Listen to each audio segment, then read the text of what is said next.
Passamos a apresentar Diocese em Evangelização. Vejamos, o batismo de João era um batismo de conversão, um batismo penitencial. Jesus não tinha pecado, mas ele se sujeitou a ser batizado por João para receber o Espírito Santo e iniciar a sua vida pública, se igualando a cada um de nós, nos mostrando que é justamente no arrependimento, na humildade, que nós vamos ganhar vida nova. E depois de ser batizado, Jesus é conduzido para o deserto. O deserto é um momento favorável, é o tempo de Deus, é o tempo de se renovar na fé, é o tempo de vencer as tentações e as fragilidades.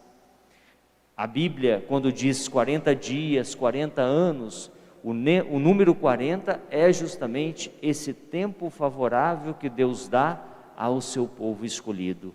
Para o povo de Israel, 40 anos atravessando o deserto até chegar na terra prometida. Jesus nos dá a oportunidade de olharmos para que Ele pudesse fazer essa experiência de renovação e de se igualar a cada um de nós no momento da provação. 40 dias no deserto. Nós faremos 40 dias de caminhada na quaresma como um tempo favorável de nós nos encontrarmos com o Senhor sem medo, com humildade, para podermos renovar os nossos propósitos de amor, de fidelidade, para sermos cada vez mais conduzidos pelo Espírito. E Jesus nos mostra, através das 3 tentações que Ele passou no deserto, que é possível, meus irmãos, apesar de sermos frágeis, pequenos e pecadores, nós somos tentados todos os nossos dias. A tentação não é pecado. O pecado é cair na tentação, é ser seduzido por essa tentação. E Jesus, ao ser tentado e vencer essas tentações, nos mostra que é possível também nós vencermos essas nossas fragilidades. A primeira tentação que nós vemos é a tentação do materialismo. Quando Jesus com fome, o diabo vai dizer para ele: diga essa pedra e transforma essa pedra em pão. E Jesus vai dizer: não só de pão vive o homem, mas de toda a palavra da boca de Deus. Quantas e quantas vezes, meus irmãos, nós gastamos a nossa vida buscando ter, buscando acumular, buscando a realização da nossa vida nas coisas que passam. E muitas vezes deixamos de olhar para Deus. Precisamos ter uma vida digna, precisamos viver bem, mas não podemos estar apegados às coisas deste mundo. Tudo vai ficar para trás. E Jesus quer nos mostrar, meus irmãos, que precisamos ter um coração mais aberto, para ouvir melhor a palavra de Deus, para colocar em prática os ensinamentos do Senhor, para termos um olhar além da matéria, que o nosso coração, conduzido pela fé, possa estar almejando um dia a alcançar a vida eterna, mas também a começar a viver os valores eternos aqui na nossa realidade. A segunda tentação, a tentação do poder. O diabo leva Jesus no monte alto e vai dizer: tudo isso aqui é meu, vem me adorar, e eu vou te dar tudo isso com muita glória. E Jesus nos mostra, meus irmãos, como é arriscado essa tentação na nossa vida. Eu acho que de todas as tentações, a coisa mais perigosa na nossa vida é a tentação do poder. Quer conhecer uma pessoa, dá autoridade para ela. Dá autoridade para ver como ela se manifesta diante dos outros. Aí a gente pode falar assim: puxa, graças a Deus, eu não exerço autoridade sobre ninguém. Não tenho um cargo de chefia e etc. Será? Como eu me comporto diante dos meus amigos? Sempre eu quero ter a razão? Como eu me comporto dentro da minha casa? Será que só eu que sei? Será que só eu que mando? Será que só eu tenho que encaminhar as coisas? Junto dos meus amigos no esporte, eu tenho capacidade de parar e repartir, de escutar, de planejar o meu jogo e etc. Meus irmãos, ter liderança é algo positivo, mas a liderança, a autoridade é dada por Deus para promover a vida e a dignidade dos outros.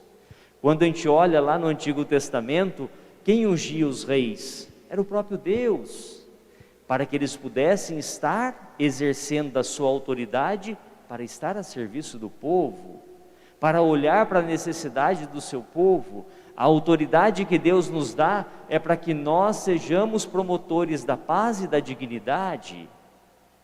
Esse momento que nós estamos vivendo histórico, dessa guerra na Ucrânia, o que é aquilo, meus irmãos? Busca do poder pelo poder, ficando cego para aquelas pessoas que vivem naquele lugar. E nós bem sabemos, meus irmãos, se nós não tivermos cuidado, nós também seremos seduzidos e mataremos muitas pessoas entre nós. Pelo amor de Deus, Padre, quando a gente exerce esse autoritarismo e a gente percebe que as pessoas que não comungam da minha ideia, eu mato ela no meu convívio, eu expulso ela da minha vida, e isso é muito comum no nosso mundo hoje, a polarização de ideias, aonde as pessoas são intolerantes, não conseguem conviver com o diferente, com aquele que pensa diferente, que age diferente. As nossas diferenças devem nos enriquecer com respeito, para que a dignidade humana possa ser preservada e promovida. E a terceira tentação, a tentação do prestígio, do poder. Quantas e quantas vezes, meus irmãos, queremos ser reconhecidos por todos? Joga-te daqui, Jesus, e o Deus mandará os seus anjos para te receber, te preservar, te deixar cair com tranquilidade no chão. Meus irmãos, Jesus nos ensina que nós não precisamos querer os primeiros lugares, mas os últimos. Isso é ser cristão, é querer de verdade servir a todos, é querer partilhar a tudo com todos, é querer viver a alegria de partilhar e de promover o amor de Deus entre nós. Porque dizer que nós amamos a Deus, meus irmãos, exige de nós atitudes, posturas concretas. Por isso esse é um momento favorável de nós fazermos penitência, para podermos vencer aqueles pecados que ainda nos dominam e que nós não temos forças contra ele. Eu posso não ter força, mas Deus pode em mim me transformar e me libertar. O Senhor quer fazer de mim, de você, de nós, filhos livres. E em nome da liberdade, quantas vezes nós somos escravos dos nossos pensamentos, das nossas vontades, das nossas ideologias. E o Senhor quer que nós tenhamos um coração livre.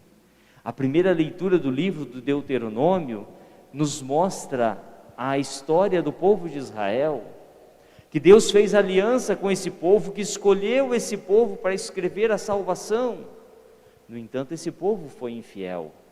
Esse povo deu tanta cabeçada, foram escravos no Egito, passaram por tantos perrengues, mas o Senhor, mesmo na infidelidade desse povo, esteve presente e fiel na vida desse povo, levando-os 40 anos a caminharem para chegarem na terra prometida.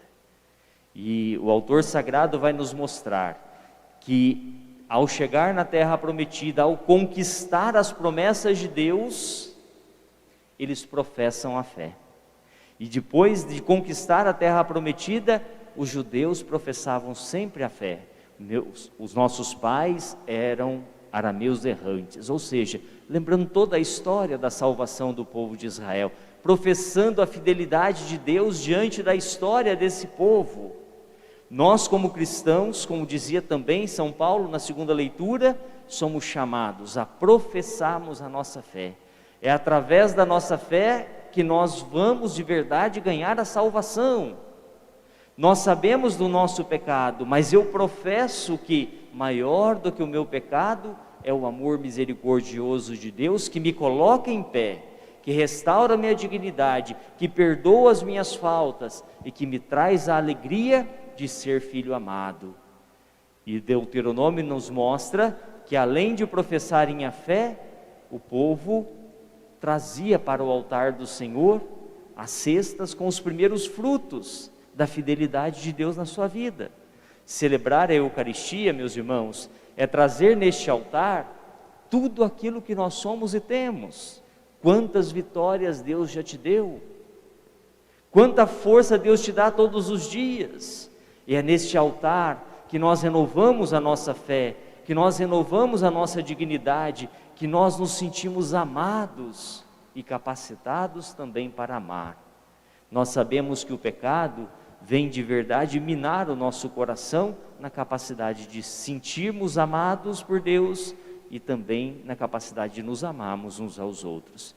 Por isso, queridos irmãos e irmãs, pare para pensar, a sua penitência vai te ajudar a ser mais de Deus? A penitência que você escolheu vai te ajudar a estar com o seu coração aberto para escutar melhor a Deus, para que você professe a sua fé com autenticidade e com liberdade? Não faça a penitência que não vai te ajudar. Faça a penitência que te aproxime de Deus. Não vou comer um doce que não sei o que, mas nunca como aquele doce. Não deixar de comer doce vai te levar perto de Deus? Não, vai te ficar ainda mais irritado porque você queria comer e não vai comer. Então come o doce, mas reza mais, Faz mais caridade, luta contra o pecado que está dentro do seu coração, se aproxima da palavra de Deus. E assim nós todos vamos na Páscoa celebrarmos a vitória de Cristo sobre as nossas vidas, que nos trata como verdadeiros filhos amados e escolhidos por Deus. Diocese em Evangelização.